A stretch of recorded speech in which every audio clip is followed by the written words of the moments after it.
सियासी गलियारों में कहावत काफी पुरानी है कि दिल्ली की कुर्सी का रास्ता यूपी से होकर जाता है। केंद्र की कुर्सी के लिए ये बात फिट भी बैठती है, क्योंकि 2014 और 2019 में बीजेपी को मिली प्रचंड बहुमत में यूपी का बड़ा योगदान था। दरअसल देश में लोकसभा सीट के लिहाज से यूपी सबसे बड़ा प्रदेश है।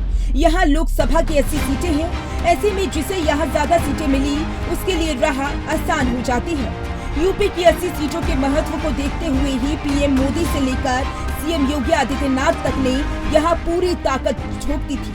इसके बाद भी बीजेपी 33 सीटों पर ही जीत दर्ज कर सकी। यूपी में ऐसी कई सीटें रही जहां बीजेपी का सबसे ज्यादा दबदबा था, लेकिन इस बार सपा ने उसके गढ़ में भी सेंध लगा दी।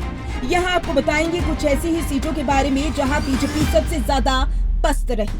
सबसे पहले बात अयोध्या मंडल की, जहां बीजेपी को मिली हार ने चौंकाया। भारतीय जनता पार्टी को सबसे बड़ी शिकस्त अयोध्या मंडल में मिली है। बीजेपी ने अपने चुनाव प्रचार में लगातार अयोध्या में बने राम मंदिर का जिक्र कर इसे भुनाने की कोशिश की, लेकिन इसके बाद भी बीजेपी अयोध्या की सीट फैजाबाद को हार गई। यहां सपा ने जीत दर्ज की। फैजाबाद के अलावा अयोध्या मंडल में शामिल बाराबंकी, अम्बेडकर नगर, सुल्तानपुर और अमेठी जैसी सीटों पर भी बीजेपी को हार मिली। पास की बस्ती और श्रावस्ती सीट पर भाजपा जीत दर्ज नहीं कर पाई। अमेठी सीट पर भी लगा झटका। कभी कांग्रेस का गढ़ रही अमेठी सीट 2019 के चुनाव में बीजेपी के पास चली गई थी। इस सीट पर स्मृति ईरानी ने राहुल गांधी को हराया था। तब से माना जाने लगा था कि अब कांग्रेस यहां वापसी नहीं कर पाएगी, लेकिन इस बार चुनाव में यहां गांधी परिवार से कोई नहीं उतरा। कांग्रेस ने किशोरी लाल शर्मा को मौका दिया और उन्होंने स्मृति ईरानी को शिकस्त देकर बीजेपी को बड़ा झटका दिया। वाराणसी सीट ने बढ़ाई चिंता।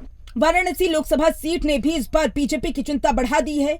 यहां से भले ही पीएम मोदी लगातार तीसरी जीत दर्ज कर ली हो, लेकिन इस बार उनकी जीत का मार्जिन घटा है। मोदी ने 2014 में 56.37% और 2019 में 63.60% वोट के साथ जीत हासिल की थी, लेकिन इस बार वह 54.24% वोट ही हासिल कर सके हैं, जो पिछले दोनों चुनावों की तुलना में कम है। आपको बता दें, शुरुआती चरणों में वह कांग्रेस नेता अजय राय से पीछे भी रहे थे। इसके साथ साथ 2024 में वोट शेयर भी घटा। यूपी में बीजेपी के लिए सबसे निराशा की बात यह है कि इस बार न सिर्फ उसकी सीटें कम हुई, बल्कि उसका वोट शेयर भी घटा।